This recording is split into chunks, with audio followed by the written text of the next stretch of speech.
and poured the rest of it onto the ground.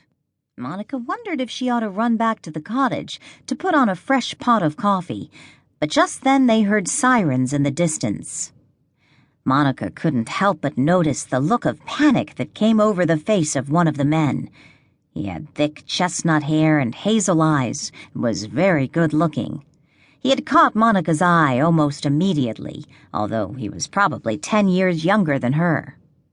He hesitated for a moment, plucking at the hem of his sweatshirt, then took off at a run across the field, away from the road where the sound of sirens had become louder.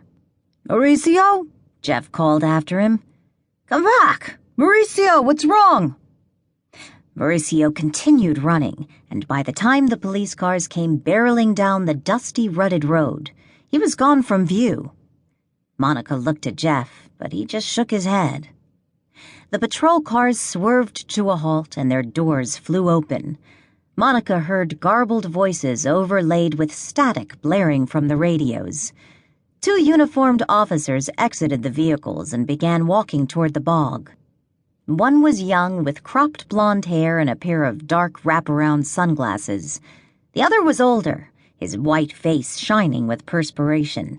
He kept hitching his pants up as he walked, as if his holster, gun, and nightstick were weighing them down. Jeff shimmied out of the bog and joined the rest of the crew. The younger officer chomped down on a piece of gum, snapping and popping it before he spoke. "What have we got here?" His partner had finally caught up with him, his breath whistling audibly in the still air. "Drowning?" He looked around, his gaze settling on Jeff's, as if he could tell Jeff was in charge. Jeff shrugged his shoulders, his left arm hanging limply by his side. "Doubt it. Water's barely more than a foot deep." "Got any idea who he is?" The blonde peered over the edge of the bog at Culbert's body, which was now floating freely, a long strand of cranberry vine trailing across his chest. "Sam Culbert." Jeff looked down at his feet. The heavier officer whistled. "Thought he looked familiar." He glanced at his watch. "Detective Stevens should be on the way." At first, Monica thought he'd said Stephen, so she was surprised when a car pulled up and a woman got out. She was heavily pregnant and wearing an unbuttoned trench coat over a navy jumper and white blouse. She went around to the trunk of her car, opened it, and fished out a pair of rubber boots. She perched on the edge of the back seat and pulled them on. Monica noticed that the officer's posture straightened ever so slightly, and the one in the sunglasses momentarily stopped snapping his gum. Detective Stevens made her way across the muddy ground to where they were all standing. She had blonde hair cut slightly shorter than chin length and tucked behind her ears. She too picked Jeff out of the crowd, sticking out her hand briskly. "Detective Tammy Stevens." Several of the crew looked startled, and Monica thought she could read the look on their faces. A female detective? What gives?